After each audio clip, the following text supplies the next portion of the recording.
BL ಸಂತೋಷ್ರ ಬಗ್ಗೆ ಅವಾಚ್ಯ ಪದ ಬಳಕೆ ಮಾಡಿದ್ದ ಪ್ರಕರಣಕ್ಕೆ ಸಂಬಂಧಪಟ್ಟ ಹಾಗೆ ಮಹೇಶ್ ಶೆಟ್ಟಿ ತಿಮರೋಡಿಯನ್ನ ಪೊಲೀಸರು ವಶಕ್ಕೆ ಪಡೆದಿದ್ದಾರೆ. ಕೆಲವೇ ಕ್ಷಣಗಳ ಮುಂಚೆ ಉಜಿರೆಯ ಅವರ ನಿವಾಸದಿಂದ ಮಹೇಶ್ ಶೆಟ್ಟಿ ತಿಮರೋಡಿ ನಿವಾಸದಿಂದ ಪೊಲೀಸರು ಅವರನ್ನ ವಶಕ್ಕೆ ಪಡೆದಿದ್ದಾರೆ. ಸದ್ಯ ಮಹೇಶ್ ಶೆಟ್ಟಿ ತಿಮರೋಡಿಯನ್ನ ವಶಕ್ಕೆ ಪಡೆದು ಬ್ರಹ್ಮಾವರ ಪೊಲೀಸ್ ಠಾಣೆ ಕಡೆಗೆ ತೆರಳುತ್ತಾ ಇದ್ದಾರೆ. ಖಾಸಗಿ ಕಾರಲ್ಲಿ ಕರ್ಕೊಂಡು ಹೋಗ್ತಿದ್ದಾರೆ. ಬ್ರಹ್ಮಾವರ ಪೊಲೀಸ್ ಠಾಣೆಯಲ್ಲಿ FIR ದಾಖಲಾಗಿತ್ತು ಮಹೇಶ್ ಶೆಟ್ಟಿ ತಿಮರೋಡಿ ವಿರುದ್ಧ. ಈ ಕೇಸ್ಗೆ ಸಂಬಂಧಪಟ್ಟ ಹಾಗೆ ಸದ್ಯ ಬ್ರಹ್ಮಾವರ ಪೊಲೀಸರು ವಶಕ್ಕೆ ಪಡೆದಿದ್ದಾರೆ. ಏನಿದು ಪ್ರಕರಣ ಅಂತ ನೋಡಿದ್ರೆ BL ಸಂತೋಷ್ ಅವರ ವಿರುದ್ಧ ಅವಾಚ್ಯ ಶಬ್ದಗಳಿಂದ ನಿಂದನೆ ಮಾಡಿದ್ರು ಅನ್ನುವಂತ ಆರೋಪ. ಅದಕ್ಕೆ ಕಂಪ್ಲೇಂಟ್ ರಿಜಿಸ್ಟರ್ ಆಗಿತ್ತು, FIR ಕೂಡ ಆಗಿತ್ತು. ಮಹೇಶ್ ಶೆಟ್ಟಿ ತಿಮರೋಡಿ ವಿರುದ್ಧ ಬ್ರಹ್ಮಾವರ ಠಾಣೆಯಲ್ಲಿ FIR ದಾಖಲಾಗಿತ್ತು. ಫೇಸ್ಬುಕ್ ಲೈವ್ ಬಂದಾಗ ಬಿಜೆಪಿ ಸಂಘಟನಾ ಕಾರ್ಯದರ್ಶಿ BL ಸಂತೋಷ್ರ ತೇಜೋವಧೆ ಮಾಡುವ ರೀತಿಯಲ್ಲಿ ಅವಹೇಳನಕಾರಿ ಶಬ್ದಗಳ ಬಳಕೆ ಮಾಡಿದ್ದಾರೆ, ಅವಾಚ್ಯ ಶಬ್ದಗಳಿಂದ ನಿಂದನೆ ಮಾಡಿದ್ದಾರೆ ಅನ್ನುವಂಥ ಆರೋಪದಲ್ಲಿ ಅವರ ವಿರುದ್ಧ ಕಂಪ್ಲೇಂಟ್ ಕೊಟ್ಟಿದ್ರು. ಅದು FIR ಆಗಿತ್ತು. ಧರ್ಮ ಮತ್ತೆ ಸಮುದಾಯಗಳ ನಡುವೆ ವೈಮನಸ್ಸನ್ನ ಉಂಟು ಮಾಡುವಂತಹ ಆರೋಪ. ಗ್ರಾಮಾಂತರ ಬಿಜೆಪಿ ಮಂಡಲ ಅಧ್ಯಕ್ಷ ರಾಜೀವ್ ಕುಲಾಲ್ ದೂರು ಕೊಟ್ಟಿರ್ತಾರೆ. ಇದಕ್ಕೆ ಸಂಬಂಧಪಟ್ಟ ಹಾಗೆ ಬ್ರಹ್ಮಾವರ ಠಾಣೆಯಲ್ಲಿ ಮಹೇಶ್ ಶೆಟ್ಟಿ ತಿಮರೋಡಿ ವಿರುದ್ಧ FIR ಆಗಿತ್ತು. 196(1), 352, 353(2) BNS ಸೆಕ್ಷನ್ಗಳ ಅಡಿಯಲ್ಲಿ FIR ದಾಖಲಾಗಿತ್ತು. ನೋಟಿಸ್ ಇಶ್ಯೂ ಆಗಿತ್ತು ಅವರಿಗೆ. ಆದರೆ ಅದನ್ನ ರಿಸೀವ್ ಮಾಡ್ಕೊಳ್ಳೋ ಟೈಮಲ್ಲೂ ದೊಡ್ಡ ಹೈಡ್ರಾಮಾ ಆಗಿತ್ತು. ರಿಸೀವ್ ಮಾಡ್ಕೊಂಡಿರ್ಲಿಲ್ಲ. ಹೀಗಾಗಿ ಇವತ್ತು ಖುದ್ದು ಪೊಲೀಸರೇ ಅವ್ರ ನಿವಾಸಕ್ಕೆ ತೆರಳಿ ಮಹೇಶ್ ಶೆಟ್ಟಿ ತಿಮರೋಡಿಯನ್ನ ವಶಕ್ಕೆ ಪಡೆದು ಅಲ್ಲಿಂದ ಕರ್ಕೊಂಡು ಹೊರಟಿದ್ದಾರೆ. ಬಟ್ ಇಷ್ಟೆಲ್ಲ ಆಗೋದ್ರ ಮಧ್ಯೆ ದೊಡ್ಡ ಹೈಡ್ರಾಮಾ ನಡೀತು. ಸಾಕಷ್ಟು ಸಂಖ್ಯೆಯಲ್ಲಿ ಮಹೇಶ್ ಶೆಟ್ಟಿ ತಿಮರೋಡಿ ಬೆಂಬಲಿಗರು ಅಲ್ಲಿದ್ದನ್ನು ನೋಡ್ತಾ ಇದ್ರು. ಸೊ ಮಹೇಶ್ ಶೆಟ್ಟಿ ತಿಮರೋಡಿಯನ್ನ ಪೊಲೀಸರು ವಶಕ್ಕೆ ಪಡೆಯೋ ವೇಳೆ ಅಲ್ಲಿ ಒಂದು ಹೈಡ್ರಾಮಾ ಸೃಷ್ಟಿಯಾಯಿತು. ಡೀಟೇಲ್ಸ್ ಕೊಡ್ತಾರೆ ಈ ಬಗ್ಗೆ ನಮ್ಮ ಪ್ರತಿನಿಧಿ ಕಿರಣ್. ಈಗ ಸದ್ಯದ ಬೆಳವಣಿಗೆಗಳ ಬಗ್ಗೆ ಏನ್ ಗೊತ್ತಾಗ್ತಾ ಇದೆ? ವಿಜಯ್, ಈಗಾಗಲೇ ಮಹೇಶ್ ಶೆಟ್ಟಿ ತಿಮರೋಡಿ ಅವರನ್ನ ಉಡುಪಿ ಪೊಲೀಸರು ವಶಕ್ಕೆ ಪಡೆದು ಕರ್ಕೊಂಡು ಹೋಗ್ತಾ ಇದ್ದಾರೆ. ಇದು BL ಸಂತೋಷ್ ಅವರ ವಿರುದ್ಧ, ಅಂದ್ರೆ ಬಿಜೆಪಿಯ ಸಂಘಟನಾ ಕಾರ್ಯದರ್ಶಿ BL ಸಂತೋಷ್ ಅವರ ವಿರುದ್ಧ ಅವಹೇಳನಕಾರಿಯಾಗಿ ಮಾತಾಡಿದಂತಹ ಪ್ರಕರಣ ಇದು. ಈ ಪ್ರಕರಣಕ್ಕೆ ಸಂಬಂಧಿಸಿದಂತೆ ಈಗಾಗಲೇ ನಿನ್ನೆ ಬ್ರಹ್ಮಾವರ ಪೊಲೀಸರು ತಿಮರೋಡಿ ಅವರ ಮನೆಗೆ ಬಂದು ನೋಟಿಸ್ ಸರ್ವ್ ಮಾಡ್ಲಿಕ್ಕೆ ಬಂದಿದ್ರು. ಆದ್ರೆ ಈ ಸಂದರ್ಭದಲ್ಲಿ ನೋಟಿಸ್ ಅನ್ನ ತಗೊಂಡಿಲ್ಲ. ಆದ್ರೆ ಅವರ ಬೆಂಬಲಿಗರು ಮತ್ತು ಅವರು ಅನುಚಿತವಾಗಿ ಅವರೊಟ್ಟಿಗೆ ಪೊಲೀಸರೊಟ್ಟಿಗೆ ಅಧಿಕಾರಿಗಳೊಟ್ಟಿಗೆ ವರ್ತನೆ ಮಾಡಿದ್ದಾರೆ ಅನ್ನೋ ಆರೋಪ ಕೂಡ ಇತ್ತು. ಈ ಹಿನ್ನೆಲೆಯಲ್ಲಿ ಅವರನ್ನ ಇವತ್ತು ವಶಕ್ಕೆ ತಕೊಂಡು ವಿಚಾರಣೆಗೆ ಕರ್ಕೊಂಡು ಹೋಗ್ತಾ ಇದ್ದಾರೆ. ಅವರನ್ನ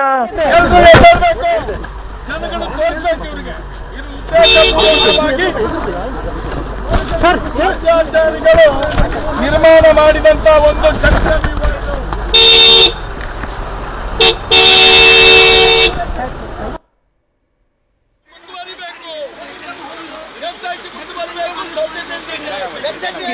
ನಾವು ಬಂದಿದ್ದೇವೆ, ನಾವೇ ಕರ್ಕೊಂಡು ಹೋಗ್ತೇವೆ ಅನ್ನೋದು.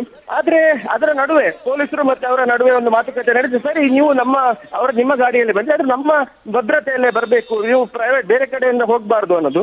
ಈ ಹಿನ್ನೆಲೆಯಲ್ಲಿ ಪೊಲೀಸ್ ಭದ್ರತೆಯಲ್ಲಿ ಅವರನ್ನ ಈಗ ಬ್ರಹ್ಮಾವರ ಠಾಣೆಗೆ ಕರ್ಕೊಂಡು ಹೋಗ್ತಾ ಇರುವಂತದ್ದು. ವಿಜಯ್, ಕಿರಣ್, ಈಗ ಅಲ್ಲಿ ಇದ್ದಂಥವ್ರು ಬೆಂಬಲಿಗರು ಏನ್ ಬೇಕಾದ್ರೂ ಹೇಳ್ಬೋದು. ಅಷ್ಟಕ್ಕೆಲ್ಲ ಬಗ್ಗೋ ಪರಿಸ್ಥಿತಿ ಇತ್ತ ಪೊಲೀಸರಿಗೆ? ಖಾಸಗಿ ಕಾರಲ್ಲಿ ಹೋಗ್ಬೇಕು, ನಾವು ಹೇಳ್ದಂಗೆ ಕರ್ಕೊಂಡು ಹೋಗ್ಬೇಕು, ಇದನ್ನೆಲ್ಲ ಪೊಲೀಸರು ಕೇಳಿಸ್ಕೊಳ್ಳೋ ಪರಿಸ್ಥಿತಿ ನಿರ್ಮಾಣ ಆಗಿತ್ತಾ ಅಲ್ಲಿ?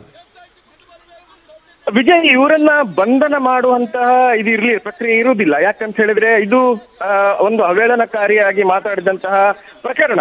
ಮತ್ತೆ ಇದಕ್ಕೆ ವಶಕ್ಕೆ ಅವರು ನೋಟಿಸ್ ಅನ್ನ ತಕೊಳ್ಳಿಲ್ಲ ಅನ್ನೋದು ಪ್ರಮುಖ. ನೋಟಿಸ್ ಅನ್ನ ತಕೊಂಡು ಅವರು ವಿಚಾರಣೆಗೆ ಹಾಜರಾಗಿದ್ರೆ ಈ ಎಲ್ಲಾ ಪ್ರಸಂಗಗಳು ಆಗ್ತಾ ಇರಲಿಲ್ಲ. ಆದ್ರೆ ನೋಟಿಸ್ ತಗೊಳ್ಳದೆ ಪೊಲೀಸರಿಗೆ ಹಾಗೆ ವಾಪಸ್ ಕಳಿಸ್ಕೊಟ್ಟಿದ್ದು ಎಲ್ಲೋ ಒಂದ್ ಕಡೆ ಅವರಿಗೆ ಮುಳುವಾಗಿತ್ತು. ಹಾಗೆ ಪೊಲೀಸರು ಅವರನ್ನ ವಶಕ್ಕೆ ತಕೊಂಡೇ ಅವರನ್ನ ಹೋಗಿ ವಿಚಾರಣೆ ಮಾಡುವಂತ ಸಂದರ್ಭ ಬಂದ ಹಿನ್ನೆಲೆಯಲ್ಲಿ ಈ ಎಲ್ಲ ಒಂದು ಹೈಡ್ರಾಮಾ ನಡೆದಿರುವಂತದ್ದು. ವಿಜಯ್, ಬಟ್ ಇಲ್ಲಿ ಇದು ಷಡ್ಯಂತ್ರ, ಅತ್ಯಾಚಾರಿಗಳು ಮಾಡಿರೋ ಪಿತೂರಿ, ನನ್ನ ಹೋರಾಟ ತಡೆಯೋದಕ್ಕೆ ಈ ತರ ಅರೆಸ್ಟ್ ಅಥವಾ ಪೊಲೀಸರು ವಶಕ್ಕೆ ಪಡಿತಾ ಇದ್ದಾರೆ ಅನ್ನೋದೆಲ್ಲ ಯಾಕೆ ಕೇಳಿ ಬರ್ತಾ ಇದೆ ಮತ್ತೆ ಕರ್ಕೊಂಡು ಹೋಗೋ ವೇಳೆ? ಇದು ಎಲ್ಲದಕ್ಕೂ ತಳಕು ಹಾಕುವಂತ ಪ್ರಯತ್ನ ಆಗುತ್ತೆ. ಯಾಕಂತ ಹೇಳಿದ್ರೆ ಒಂದು ಈಗ ಈ ಹಿಂದಿನಿಂದಲೂ ಕೂಡ ಮಹೇಶ್ ಶೆಟ್ಟಿ ತಿಮರೋಡಿ ಸೌಜನ್ಯ ಪರ ಹೋರಾಟದಲ್ಲಿ ತೊಡಗಿಸಿಕೊಂಡವರು ಕಳೆದ ಹಲವಾರು ವರ್ಷಗಳಿಂದ ಹೋರಾಟದಲ್ಲಿದ್ದಾರೆ. ಹಾಗೇನೆ ಈಗ ಏನು ಇವುಗಳನ್ನ ಹೂತಿಟ್ಟ ಪ್ರಕರಣ ಒಬ್ಬ ದೂರುದಾರ ಬದಿಯಾನೆ, ಈ ಸಂದರ್ಭದಲ್ಲೂ ಅವರು ಮುಂಚೂಣಿಯಲ್ಲೇ ಇದ್ದಾರೆ. ಅವರ ವಕೀಲರು ಕೂಡ ಅವರ ಮನೆಯಲ್ಲೇ ಇರುವಂತದ್ದು, ದೂರುದಾರ ಕೂಡ ಅವರ ಮನೆಯಲ್ಲೇ ಇರುವಂತದ್ದು. ಯಾಕಂದ್ರೆ ಅದೆಲ್ಲವನ್ನ ಪರಿಗಣಿಸಿ ಮತ್ತೆ ಅವರ ಬೆಂಬಲಿಗರು ಕೂಡ ಈಗ ಸರ್ಕಾರ ಒಂದು ಸದನದಲ್ಲಿ ಒಂದು ಕೋಲಾಹಲವೇ ನಿರ್ಮಾಣ ಆಗಿತ್ತು. ಮುಖ್ಯಮಂತ್ರಿಯವರನ್ನ ಕೊಲೆಗಾರ ಅಂತ ಹೇಳಿದ ತಿಮರೋಡಿ ಅವರು ಹೇಳಿದ್ರು ಅನ್ನೋದು ಆರೋಪ ಕೇಳಿ ಬಂದ ಹಿನ್ನೆಲೆ ಕೋಲಾಹಲ ನಡೆದು ವಾದ ವಿವಾದ ಕೂಡ ನಡೆದಿತ್ತು. ಆ ಸಂದರ್ಭದಲ್ಲಿ ಅವರನ್ನ ಬಂಧನ ಮಾಡಬೇಕು ಅನ್ನೋ ಒಂದು ಒತ್ತಾಯ ಕೂಡ ಕೇಳಿ ಬಂದಿತ್ತು. ಆದ್ರೆ ಈ ಒಂದು ಪ್ರಕರಣ ಏನಿದೆ ಅದು 2 ವರ್ಷಗಳ ಹಿಂದೆ ನಡೆದಂತಹ ಘಟನೆ.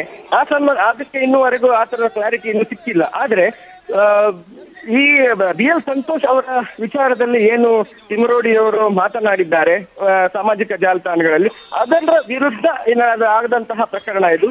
ಇದಕ್ಕೆ ಸಂಬಂಧಿಸಿದಂತೆ ಈಗ ಅವರಿಗೆ ವಿಚಾರಣೆಗೆ ಕರ್ಕೊಂಡು ಹೋಗ್ತಾ ಇರುವಂತದ್ದು. Vijay, thank you Kiran. ಪ್ರಾಣವಾದರೂ ತೊಂದರೆ ಇಲ್ಲ, ಸೌಜನ್ಯನಿಗೆ ನ್ಯಾಯ ಸಿಗಲೇಬೇಕು. ಅತ್ಯಾಚಾರಿಗಳ ಬಂಧನ ಆಗಬೇಕು, ಮುಂದುವರಿಬೇಕು. ಡೀಟೇಲ್ಸ್ ಕೊಡ್ತಾರೆ ನಮ್ಮ ಉಡುಪಿಯ ಪ್ರತಿನಿಧಿ ಪರೀಕ್ಷಿತ್. ಈಗ ಉಜಿರೆಯಿಂದ ಅವರನ್ನ ವಶಕ್ಕೆ ಪಡೆದು ಬ್ರಹ್ಮಾವರ ಪೊಲೀಸ್ ಠಾಣೆಗೆ ಕರ್ಕೊಂಡು ಹೋಗ್ತಿದ್ದಾರೆ ಅನ್ನೋದು ಮಾಹಿತಿ. ಸೊ ನಿಮಗೆ ಸ್ಥಳದಲ್ಲಿ ಏನೆಲ್ಲ ಗೊತ್ತಾಗ್ತಾ ಇದೆ?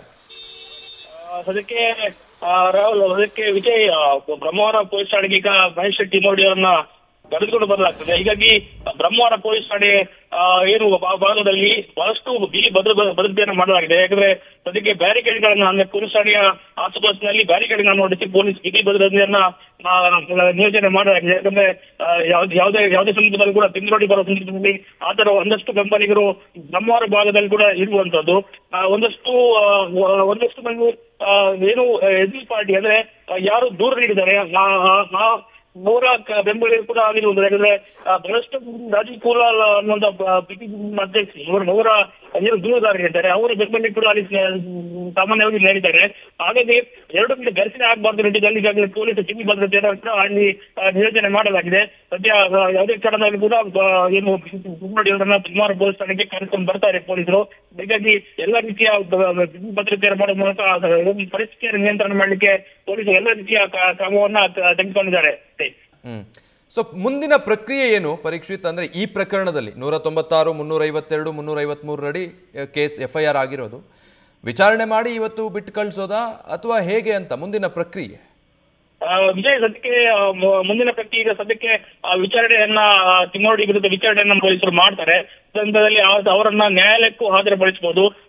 ಸದ್ಯಕ್ಕೆ ಯಾವುದೇ ಈಗ ಪೊಲೀಸರು ಯಾವ ರೀತಿ ಕ್ರಮ ಕೈಗೊಳ್ತಾರೆ ಅನ್ನೋದು ಕೂಡ ಎಲ್ಲ ಅದಕ್ಕೆ ಹೆಚ್ಚಿನ ಮಾಹಿತಿ ಪ್ರಕಾರ ಅವರನ್ನ ನ್ಯಾಯಾಲಯಕ್ಕೆ ಕೂಡ ಹಾಜರುಪಡಿಸಬಹುದು ಅನ್ನೋ ಮಾಹಿತಿ ಸದ್ಯಕ್ಕೆ ಸಿಗ್ತಾ ಇದೆ. Vijay, thank you Parikshit. News first ನಿರ್ಭೀತಿಯಿಂದ ನಿಮ್ಮ ಪರವಾಗಿ.